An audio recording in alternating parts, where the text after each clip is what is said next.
The broadcast is now starting. All attendees are in listen-only mode.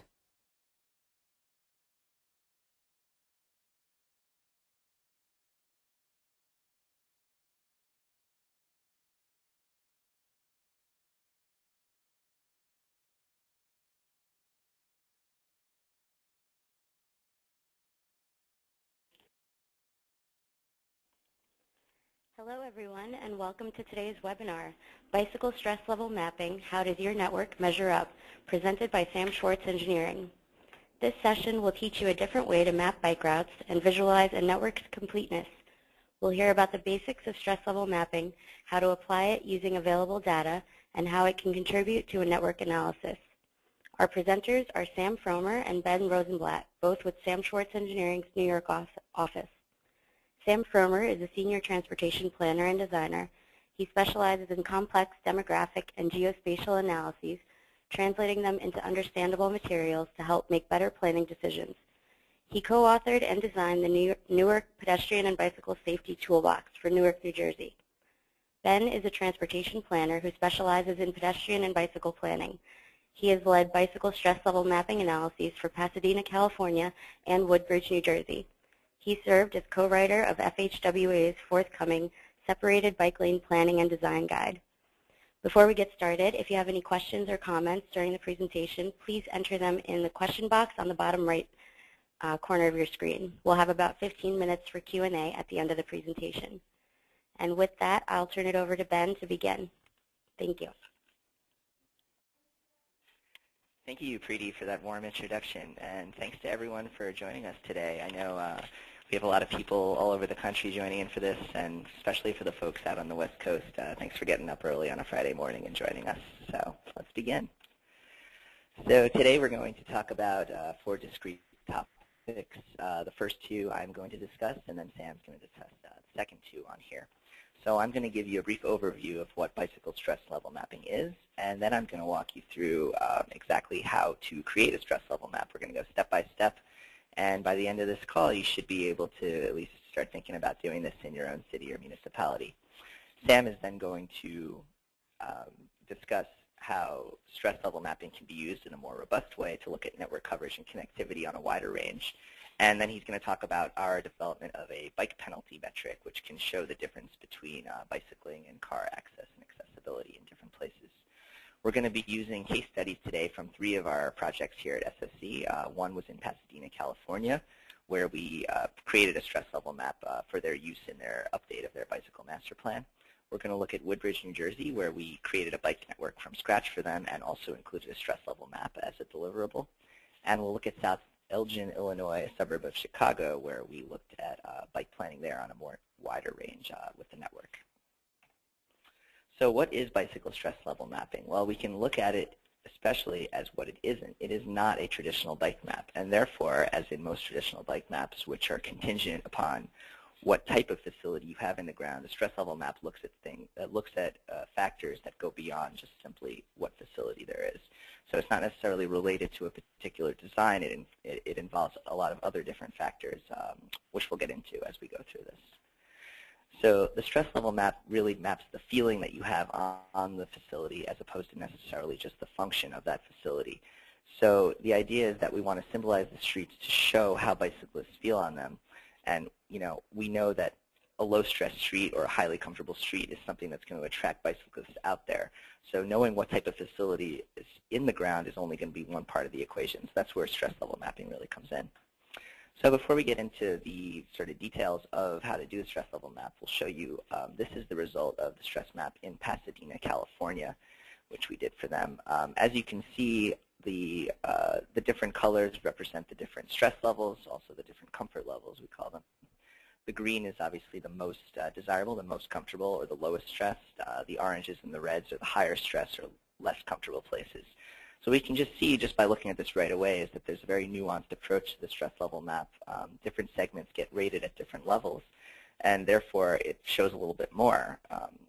The traditional bike map over in Pasadena, which they used back in 2013, this is all their existing bikeways that are out there.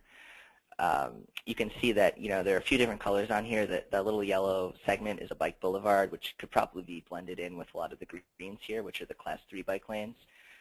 Or really all those routes are places where there's no actual facility there in the ground. The blue here is the Class 2 bike lanes that they did have at the time, which are on-street bicycle lanes. So really what you can see here just by looking at this one is that a certain street might have the same facility type running throughout, whereas with the stress level map you can see a little bit more nuance. So really quickly, just to discuss the different classes of bike lanes, and the stress level map goes beyond just the Class 1, Class 2, Class 3, 1 being a protected lane, 2 an on-street lane, and 3 being just a shared route. So we'll take a look here at a section of New York City's bike map, which includes those 3 colors, the green being the Class 1s, the reds being the Class 2s, and the oranges being the Class 3s. So which facility would look more comfortable to you as a cyclist, especially if you were a cyclist, maybe coming out for the first time, being a novice cyclist, bringing out your child to bike? So this is the Class 2 facility. This is 6th Avenue in New York City. So you can see that first of all, this was the first Google image I actually pulled out, and coincidentally enough, not only do we have a car blocking the bike lane, but you have a police car blocking the bike lane, which, as any cyclist on 6th Avenue knows, is a pretty regular occurrence. So although it is a Class 2 lane, it's on this busy arterial with multiple lanes. You have a lot of turning movements. You have a ton of retail activity along the curb, which creates delivery problems when trucks pull over to make deliveries. So the facility is certainly not one that would probably be rated as comfortable for a novice cyclist. In comparison, you might look at a street like Thompson Street in the West Village. It's a much quieter street. It's residential in nature. It's only 1 travel lane. Car traffic is fairly light, especially when compared to 6th Avenue.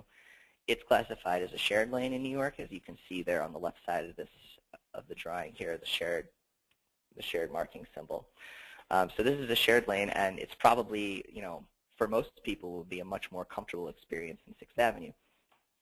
So you can probably see where we're going with this. The photo on the top, the bike lane is marked in red, but the actual experience is certainly not as nice as something that's marked in orange. But if you were just to look at the bike map on its own without knowing that, you might think that the red places are more desirable than the oranges at all times, but that might not always be the case.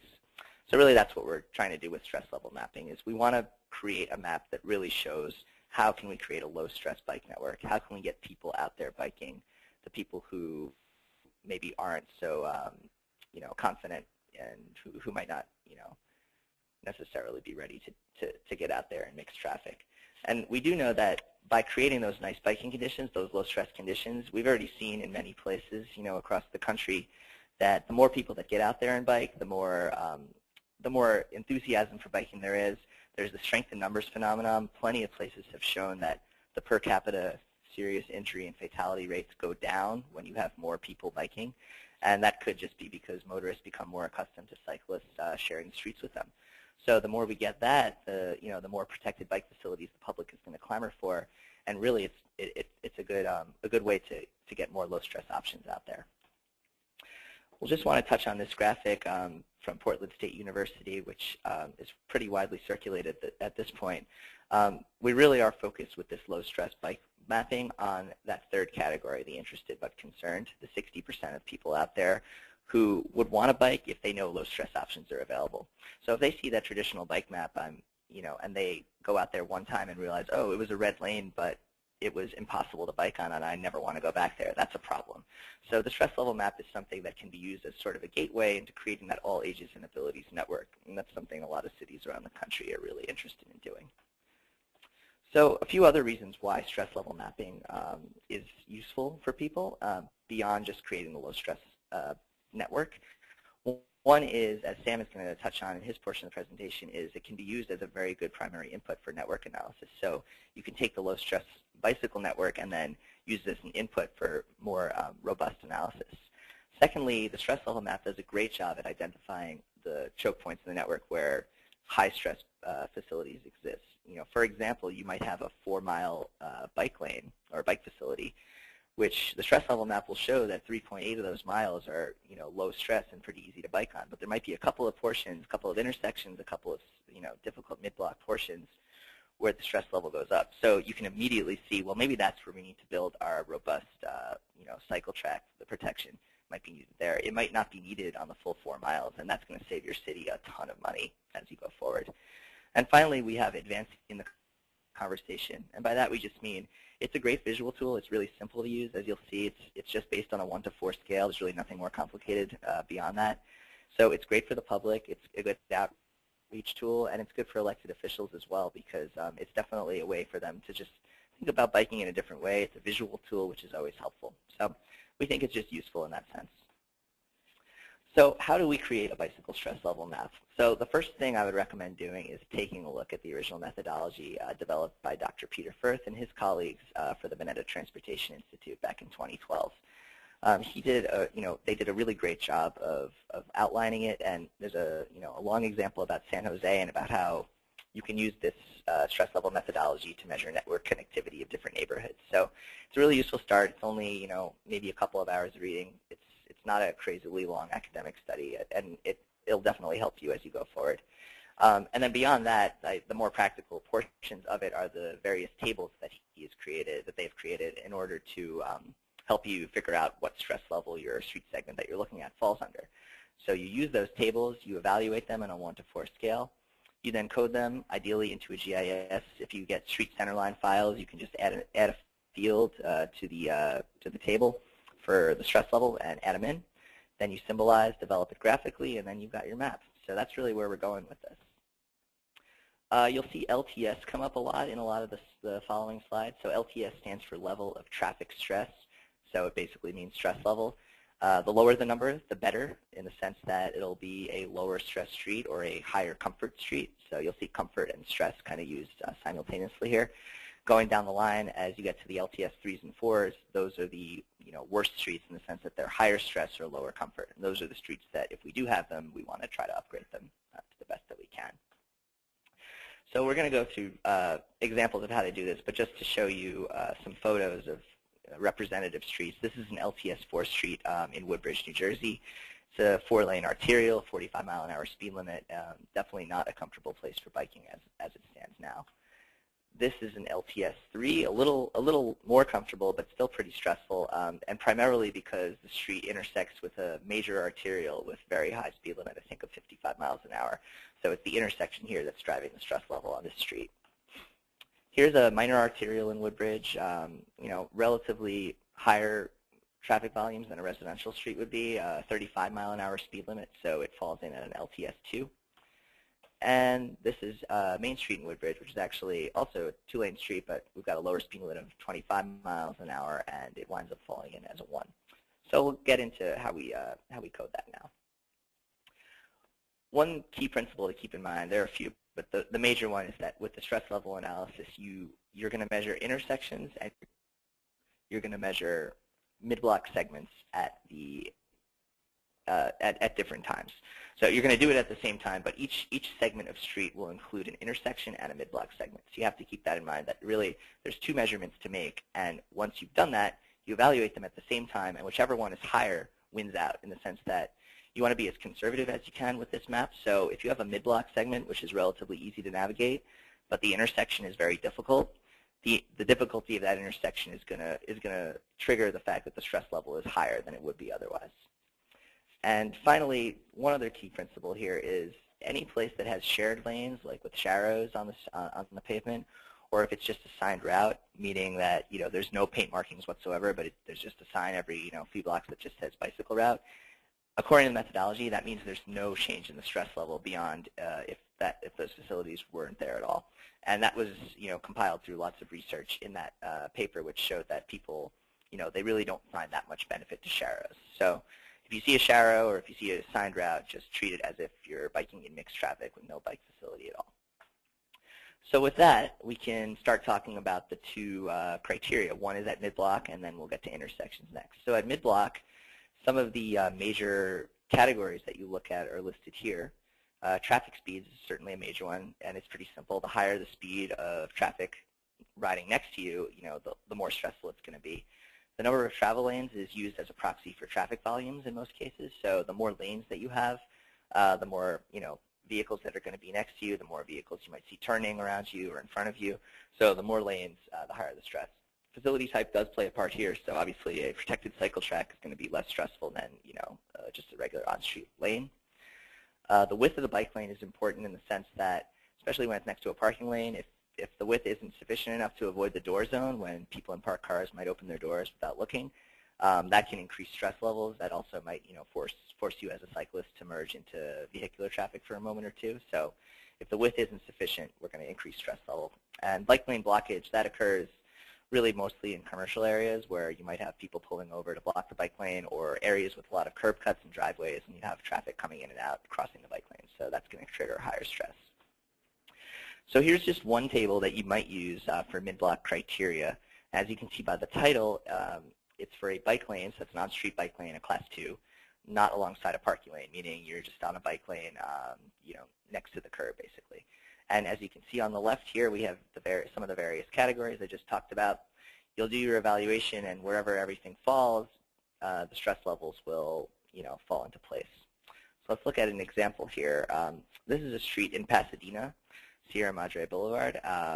There's a Class 2 bike lane on the right side of the street. So we have a 45-mile-an-hour speed limit on this road. So this is one side of it. There's a median on the left, and you can't really see, but there's a, the other direction is also on, a similar street type. So 45 miles an hour, you've got 3 lanes in each direction. Your bike lane width here is actually pretty wide. This looks like it was an old parking lane that they repurposed into a bike lane. So you've got about 5 feet or so of the bike lane, and then there's about 4 or 5 feet of just blank space. So it doesn't serve as a parking lane. So effectively, you've actually got about a 10-foot, right-of-way for bikes here. So that's actually pretty good. So we'll wind up seeing, when you look at the table, that it's really the speed limit that has the most effect on stress. The first line here is street width. We've got more than 2 lanes here, so that would trigger a 3. The bike lane width is pretty wide, so that's not going to do much. And the blockage doesn't happen often here, as we're in a residential area. So it's the speed limit of 40 miles an hour or more, which would trigger a stress level of 4. So using like the weakest link logic, we see that this bike lane has a stress level of 4 at the mid-block. Then we need to look at intersections. So you keep that in mind and you look at the intersection. The major thing on the intersection is how is it treated. Is it signalized? Is it stop controlled? Or is there no treatment at all? And whatever the treatment is will kind of drive what table to look at, and will drive what other factors to look at. So in a lot of cases, these next 3 bullets, a pocket bike lane is when the bike lane kind of flips over and changes places with the right turn lane. And if it continues all the way up to the stop bar into the intersection, that's a good thing. If it drops and disappears, as is the case in many places, the stress level is going to go up. And the right turn lanes themselves for vehicles, if they are there, the longer they are, that's going to increase stress, because a long right turn lane indicates that you have a lot of queuing for right turns, and there are going to be more movements of cars coming across you in the bike lane. Next, intersection angle and curb radius. If a street is designed for turns that can be made at high speeds, it's going to increase stress level. If you've got curb extensions, which slow turns, that's going to help you out. The speed limit of the cross street comes into play if you don't have a signal and you actually have to be concerned and think about traffic coming at you from both directions when you cross a street. So if the higher the speed there, obviously the more stressful it's going to be. A median refuge, on the other hand, if it's there, will allow you to break that crossing into 2 parts, so that would lower the stress level, all else equal. So here's one table that you might use. This is based on the title, so this is a unsignalized crossing and without a median refuge. So you can see on the left side here various speed limits of the street being crossed, and then going across the top the number of lanes that you have to cross. Both of those will affect the stress level. Looking back here at Pasadena at our example, that next intersection that we encounter that we would have to consider for this evaluation, there's no control here, so there's no signal or stop sign for us as a cyclist going straight. So really all you have to think about is what happens at this cross street. It's residential, it has a low speed limit of 25, it only has 2 lanes. So what you're going to look at is you'll figure out where it goes in the stress level table, and you'll choose that it's a stress level 1 for the intersection only. So if you recall, we had a 4 at the mid-block and a 1 at the intersection. And as a result, you look at both, use that weakest link logic, and you code the entire segment as a stress level 4. And that's what you have to do over and over and over again until you've completed your entire bike network that you want to analyze. So I'm going to look at three sort of broad examples from Pasadena to give you a better idea of how this might work in practice. So most streets in Pasadena are residential in nature. There is a blanket speed limit in Pasadena of 25 miles an hour unless it's posted otherwise. And most of those residential streets don't have any markings, or if anything, if they're labeled on the Pasadena bike map as Class 3, we're still going to assume that it's still biking in mixed traffic. And what we did find here is that on a lot of these streets, they might be pretty low stress most of the way, but they change at the intersections with the freeways and with major arterials in the city. So the first example we'll look at based on that is Wilson Avenue. This is a street in sort of the middle of the city. We're going to look at it in three segments. So first from Walnut Street in the south up to this side street over here, from the side street up to Corson, which is the service road for the freeway, and then finally a segment that goes on a bridge over the freeway. And we'll see how the stress level changes just as we move through that. So this is Wilson looking south towards that arterial that I mentioned, Walnut. So it's signalized, first of all. You see the intersection. It's signalized. There's no dedicated right turn lane. So what you do know is the intersection is actually not going to play a role here in the stress level because theoretically as a cyclist, navigating the intersection isn't any harder than it should be because there's a signal there. There's no right turn lane to mix with you. It's residential. It's 25 miles an hour, as I said. The one thing that increases the stress level here is this driveway on the near right side over here for a commercial business. And as a result, instead of it being a stress level 1 because of that driveway and the potential for vehicles coming in and out, we increase it to a stress level 2. We turn around now looking north from that same position. So you can see the rest of this street segment is pretty, pretty residential in nature, but the street does widen further up. You move further up into the next segment, and now it's 4 lanes wide instead of 2. So we're still at the same speed limit of 25. None of the other the other categories have really changed much. But at this point, you're going to code it as stress level 3 just because of the number of lanes, which is a proxy for the amount of traffic, which makes sense because getting on and off the freeway, you're going to have traffic coming in and out. Finally, you go into the bridge over the freeway, and you now have 6 lanes in total, and that includes the 2 left turn lanes on either side. So you include every lane is included as a lane in this analysis. So with 6 lanes on a 25-mile-an-hour street, the methodology suggests coding this as a stress level 4. So you can see just those little 3 street segments change drastically, going from south to north from a stress level 2 in light green to a 3 in orange to a 4 in red.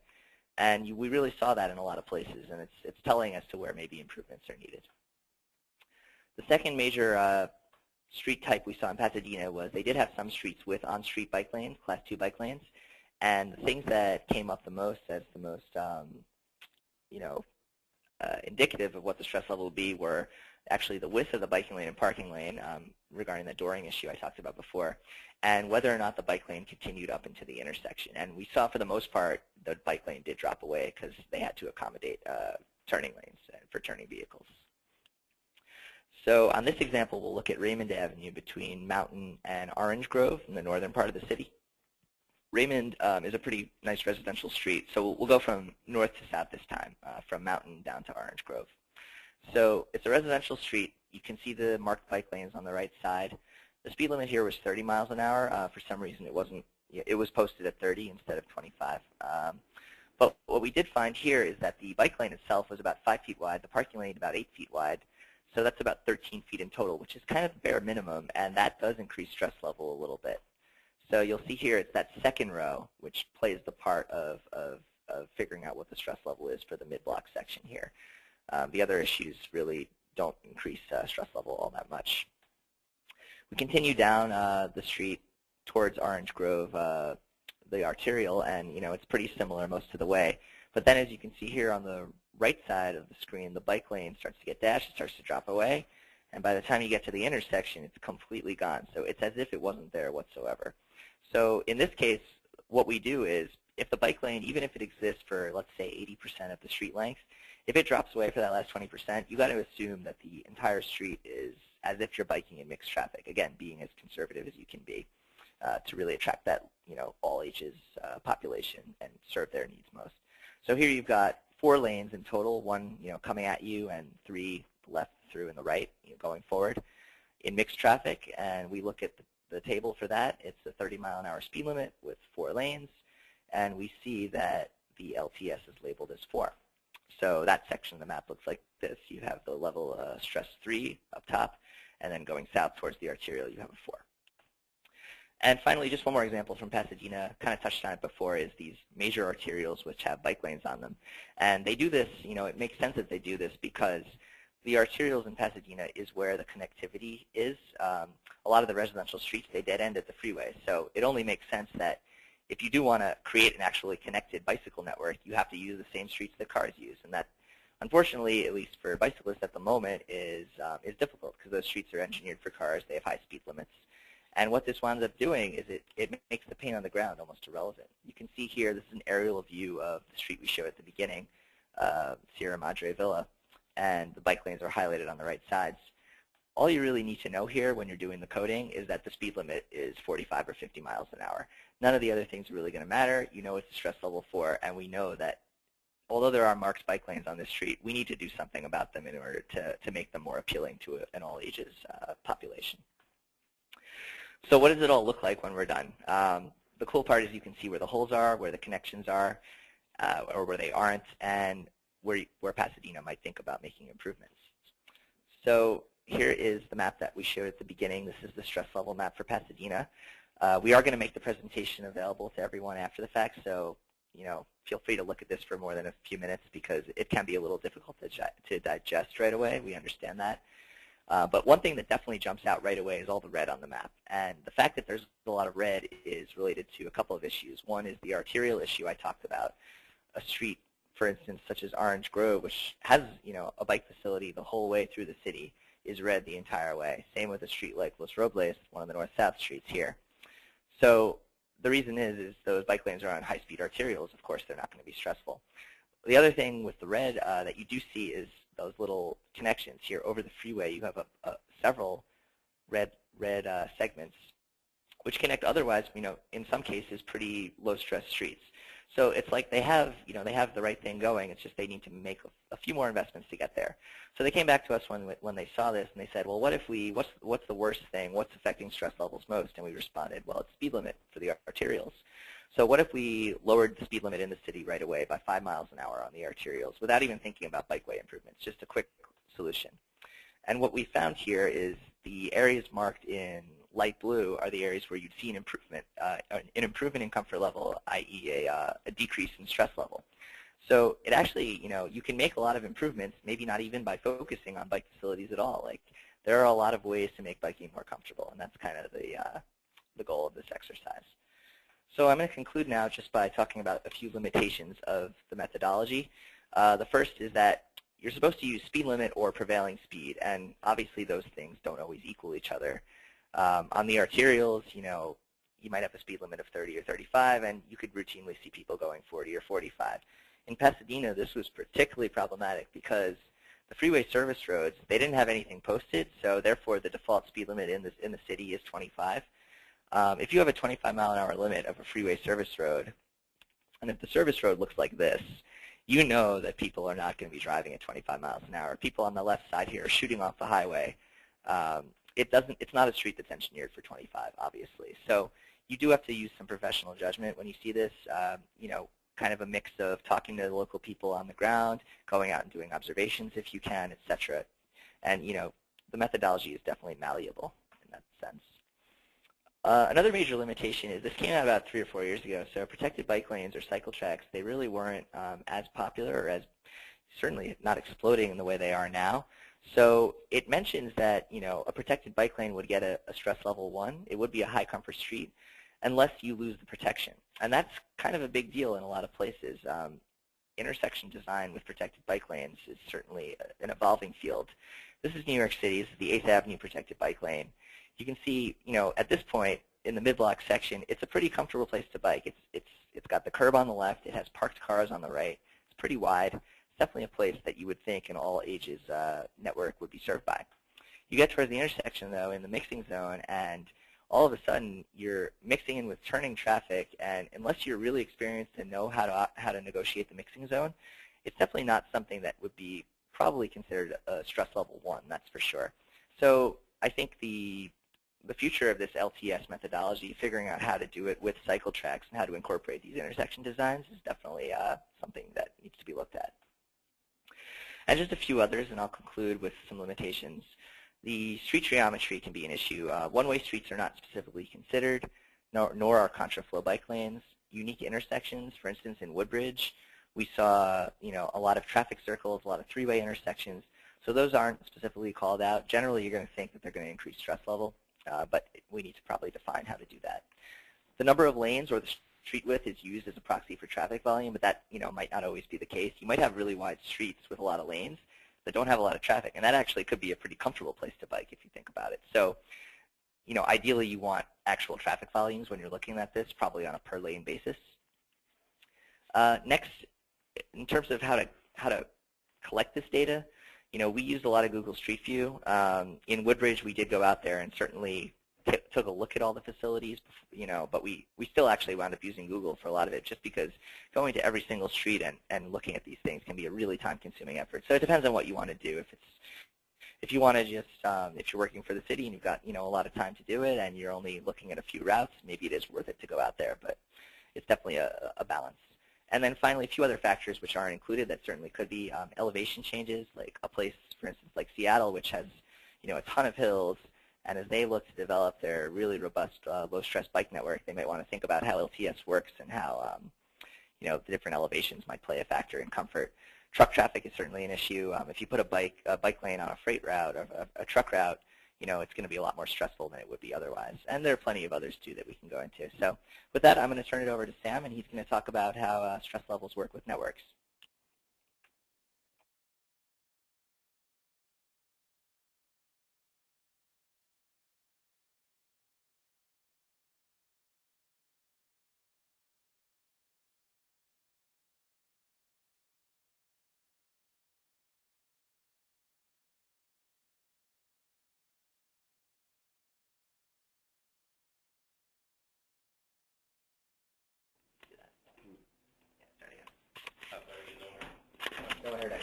Oh, I'm told that no one heard my introduction, so I'm going to go back and start over.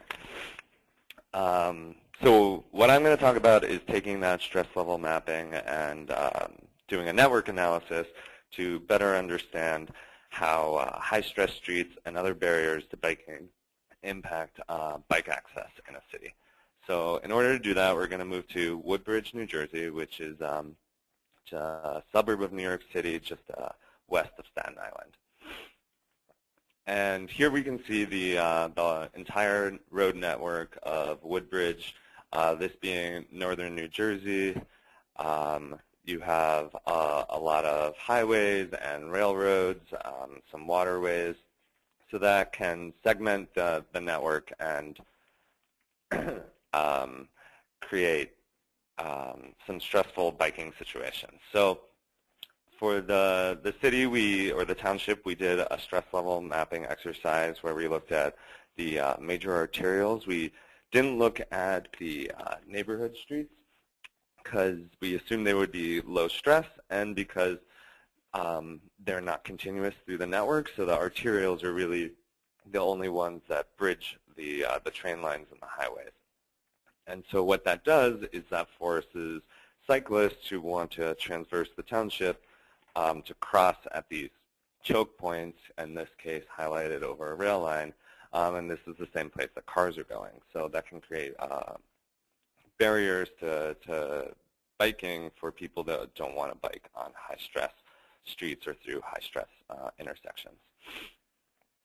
So we've identified our barriers in high-stress streets, which you can see at the bottom is equal to our stressful LTS 4 and 3 streets and our limited access roads.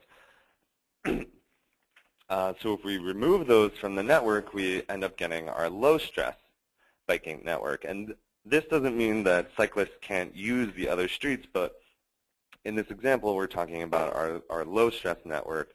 And we're trying to target that 60% that Bennett talked about, the interested but concerned cyclist, or the all ages network. So again, you can see that here's the complete network, and then this is our low stress network that is available to maybe your average bicyclist. So we took this and we wanted to see how this impacted accessibility. So to do that, we came up with a theoretical point-to-point trip. first by car from the train station to the elementary school to the park, picking up your school or your kid after school. And if you're to do that by bike, you can see that it's pretty similar. You just have to go a little bit out of your way. There's a couple of arterials. And so what ends up happening is it's a little bit longer by bike, but over twice as long in time. So you start to get a sense for how your bike network and your road network are impacting accessibility. So as a second example, we're looking at a high school student who goes to McDonald's and then goes to the park with his friends. And in a car, in a typical northern New Jersey situation, you drive up the arterial, you drive through the drive-through, you get your burger, you go to the park, everything's peachy. But for a cyclist, because of the gaps in the network, in our low-stress network, basically GIS says that's not possible. There are no connections. So then we said, what happens if we move the McDonald's off the busy arterial and onto the intersection or at the corner where there's a low-stress street? And basically, you still get the error that it's still not a possible trip. So then we assumed, what would happen if the high school student, being a foolish teenager, just popped on this 4-lane arterial or more and said, I'm going to bike it anyway. And you can see how dangerous this, or at least how uncomfortable this would feel to bike down. And so what that looks like is you get this red segment here at the beginning of the trip that's on the arterial, and then they complete the rest of the trip. And so as a result, you get a longer trip, but it's also over 3 times the time to complete it. So you start to understand that there's some major barriers to biking in Woodbridge. So how can we take this information and understand it on a greater network perspective? How can we measure the contribution of a bike infrastructure or the lack of bike infrastructure to accessibility? So to do that, we moved to South Elgin, Illinois, which is about 40 miles outside of Chicago. And we looked at South Elgin, and we first, like we did for Woodbridge, is define our networks. So our car network is all the roads, and our bike network, we remove the arterials, which are in pink, and we add in our bike network, which here in South Elgin, there's a pretty robust network of off-street bike paths along the river and paralleling some existing railroad right-of-ways. And so when you compare the two, again, you have your vehicle network on the left and your bike network, or your low-stress bike network, on the right, and you can start to see that there's some gaps. So we can use this to analyze, for example, how accessible the trails are or the trailheads are in South Elgin. So in a pretty standard analysis, you might do just a simple half-mile buffer around each of the trailheads, which are denoted here in these yellow trailhead signs. And that you would just get a bunch of circles on the map, and you would say X number of people or X number of households live within a half-mile buffer of the trailheads. But that's not a very nuanced approach. And so as a second pass, you might say, okay, we'll do what's called in GIS a service area analysis, or a bike shed in this case. And you would say, using the road network, what is available within a half-mile trip from these trailheads? And then a third pass, introducing the idea of stress level and barriers to biking, we remove those high-stress streets, and we do an analysis on our low-stress bike network. And we get a bike shed that we see here that's based on that low-stress network, which are the areas highlighted in orange. And so we start to get a sense of citywide bike mobility, or who has access to these trailheads. But or let's take another quick look at an example or another example of how this can be applied. So again, in South Elgin, there's this development site, and you can use network analysts to compare different types of networks. So these are just two theoretical networks for a proposed development. You have a typical arterial-dependent suburban network on the left and more of a contemporary suburban grid on the right. And we can use network analysts to quantify and compare how accessible each one is and get a better understanding of what the impacts of our land use and transportation planning choices are. And this is a really powerful tool when we're trying to make planning decisions. Okay, so we've looked at trailheads and we've looked at some specific segments in Woodbridge, but how can we apply this to the village or a city as a whole? So in order to do that, we came up with this metric, which is we call a bike penalty, which is basically the ratio of the area that is accessible by car minus the area accessible by bike. So what does that look like? So you develop a matrix of cells, and you say, from my origin cell on the bottom right, how many other cells can I get to? And by car, because you have the entire road network, you can get to all of them. So in this case, you have a 6x6 matrix, and so you can get to all 35 other cells. However, on bike, because of various limitations of stress or arterials or other barriers, you can get to about half. So you end up with a bike penalty of 50% for the bottom right square. And so then you have to calculate this for every other cell in the network, which can be very intense, and obviously it's exponential as your network expands. So we can use network analysts to automate this process. So in order to do that, we first identify our low-stress grid, and then we overlay a network of nodes over that. And to do this, we used the Urban Network Analysis Toolkit from City Form Lab, which is an extension that's available from MIT. And in the case of South Elgin, we place the nodes 330 feet apart, which is a typical block length in that part of the country. Here in New York, our north-south blocks are about 230 feet, and then east-west it varies depending on where you are. So that's sort of a judgment call, but you want it to be a typical shorter city block. So then from there we assign travel time or travel distance, in this case 4 miles, and then we calculate the areas that are accessible by vehicle and by bike. So for vehicles, it's the entire city. So preview.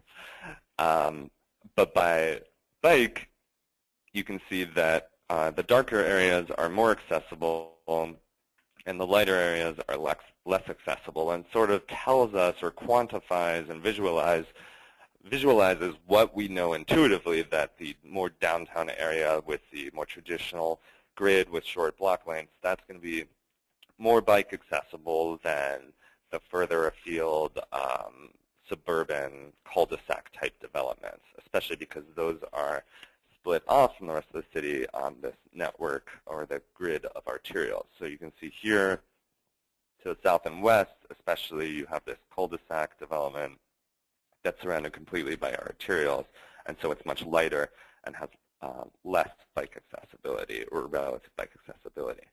So when we take the difference between this and the vehicle bike accessibility, we get our village-wide bike penalty map.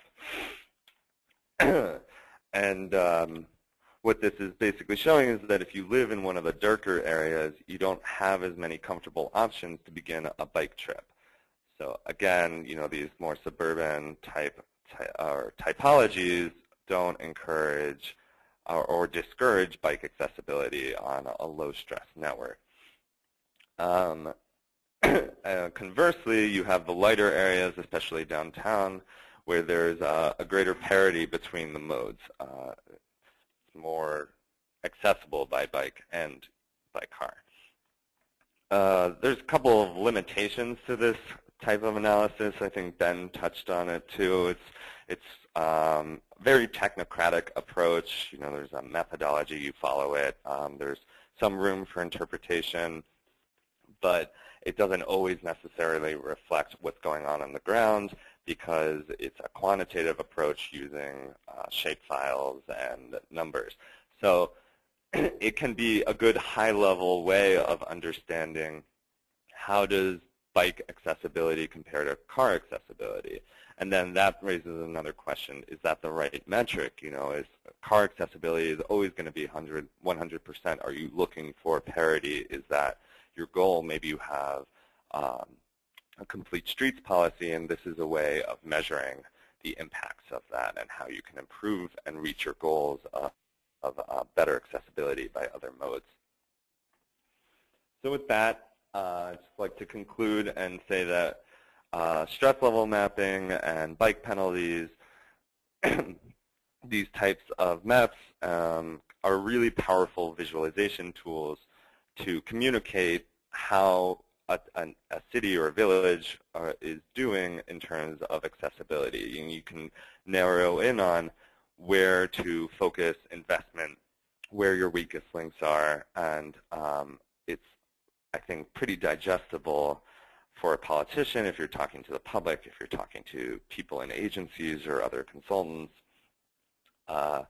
It can be a really powerful tool to help people understand and quantify what they know in the bottom of their hearts that they live in an area that is either bikeable or not bikeable.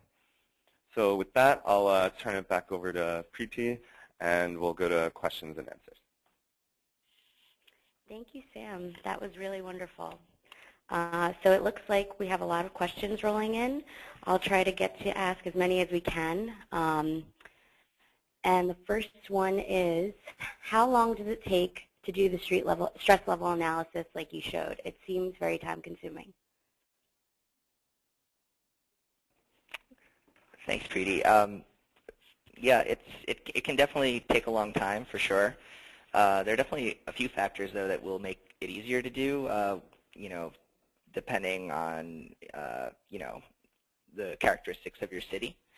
One of them, depending on like the type of facility you're rating, whether it's painted on-street lanes or riding in mixed traffic, oftentimes the speed limit, as I showed in one of my examples, the speed limit, or maybe there's another factor that are just so easy and quick to measure that the rating process is actually quick and easy. So maybe you have you know, 500 street segments, but if they're all on a 45-mile-an-hour street, you can just code them all quickly as LTS4 and you're done. So the really complex, like, do I have to measure the parking lane? That doesn't, you know, that doesn't always happen that often. If it does, it can get pretty tedious. And I think maybe another way is you can just limit your scope early on, defining what you're going to code and what you're not going to code. Like in Woodbridge, since they didn't really have any bike lanes or bike facilities when we were retained, and we were also tasked with developing the bike network from scratch, it was pretty easy to limit the streets that were under consideration. So we set up the stress mapping component as like a separate task, you know, in the project, but you know, we found some value in having a little extra info there, but really it was really about creating the bike network anyway. So yeah, there are ways to limit the time. Okay, great. And the next one we have is, how can you apply results of bike penalty analysis?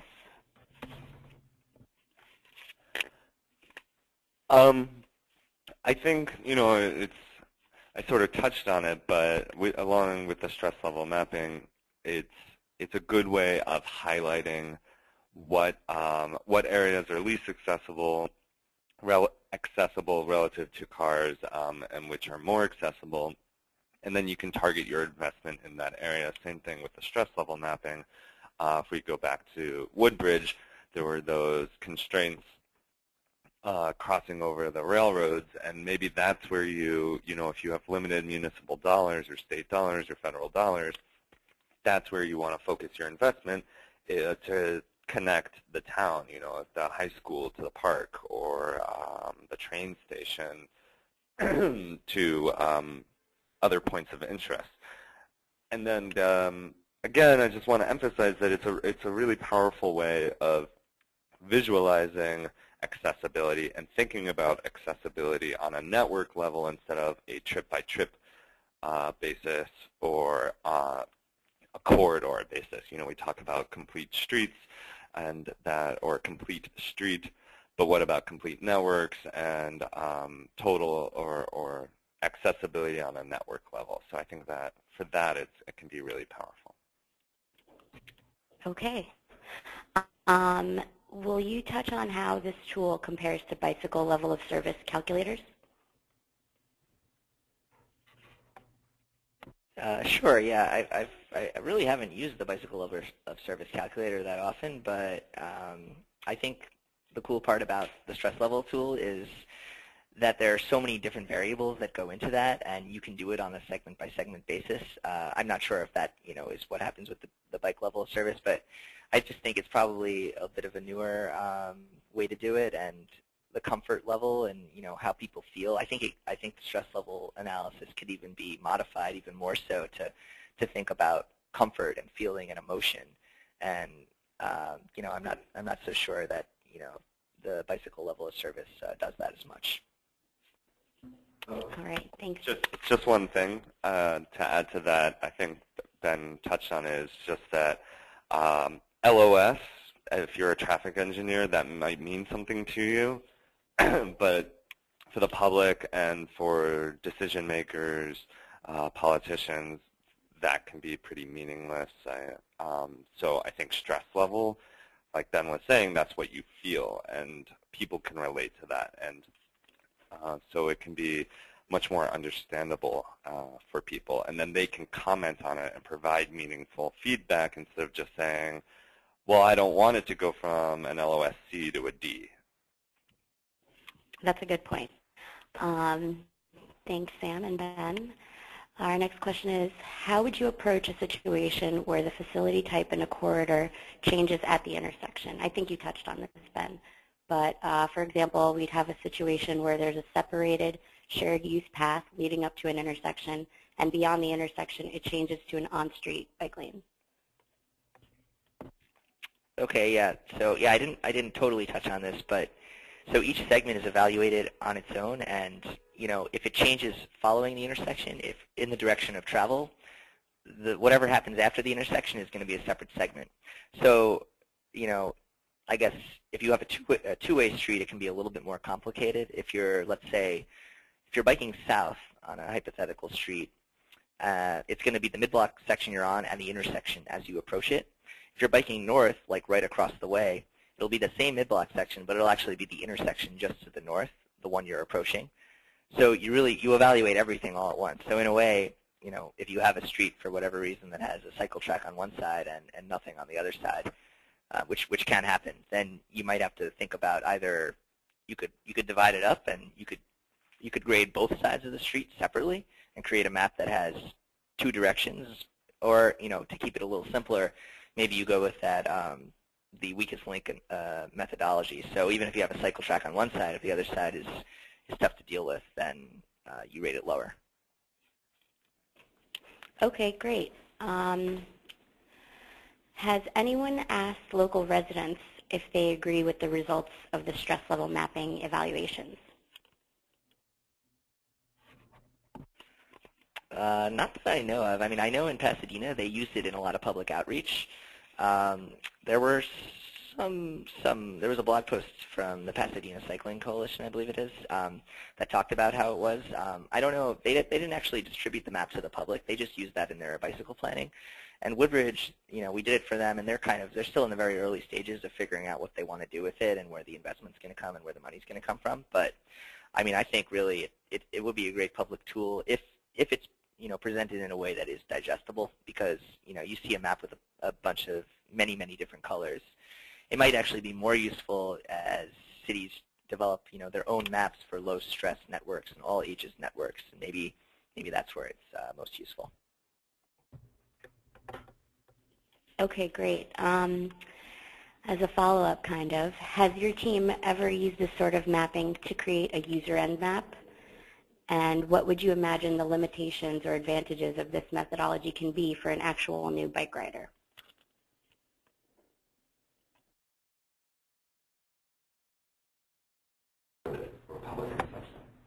So that's a map, a user-end map is for, I guess, for public consumption, yeah. Right. Yeah. Yeah, no, we haven't thought about that, but I think it would be fun to think of. I mean, with the jobs that we've had with the stress level maps, it's just been sort of this interim step. It hasn't really been anything to produce for the public, but I think that's a great idea, and I think it would be really, really interesting. And I think, the cycling community would obviously be very receptive to it, but I think the general public, like if you see a lot of, here in New York, you see city bike all over the place. In any city, really, you see bike share all over the place. You see biking becoming more popular. You know that you want to try to get out of your car to exercise, etc. If you see a visual tool to help you, I think it's a good thing.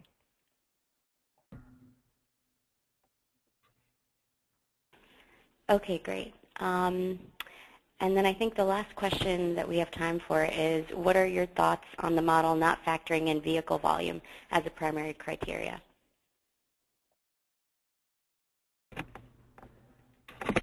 Preeti, do you know if that question was relating to stress level mapping or to the bike penalty? Or I mean, I can speak broadly about it. Okay. Which is, we talked about some of the limitations of these, and that is definitely one of the cases, I think, for stress level mapping.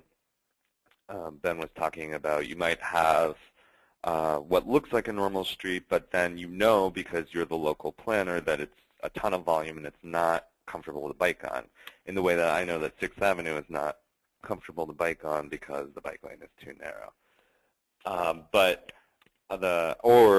Similarly, you have a nice looking street and it's posted at 25, but people do 55 because it's engineered basically for a higher speed. So, and similarly for the bike penalty, for mapping like for that, I think I touched on this in that it's a really technocratic approach and doesn't figure in volumes or speeds. And you could, in a way, incorporate that in the way that we've incorporated stress level mapping as an input into network analysts and saying that's our impedance. We could say that a more stressful street requires more effort, and so you can't go as far. Similarly, you could use speeds, or you could use volumes if you have ADT information, and so you can use that as your impedance in network analyst. Okay, great. And I think we do have time for one more. So the stress level of a street can change drastically during peak travel. How do you recognize this? Well, the methodology doesn't talk about that at all. The way I would do it is I would say, maybe you develop what it's like during peak time. You develop a separate map for peak level of stress. I think that's certainly a possibility. It might be more complicated than it's worth, but I think you get the same problem with when you're just engineering streets in general and thinking about it. Do you have to design for the peak hour? Why do we have to design for the 1 hour in the morning or the 1 hour in the evening when traffic's as high? Same thing with biking.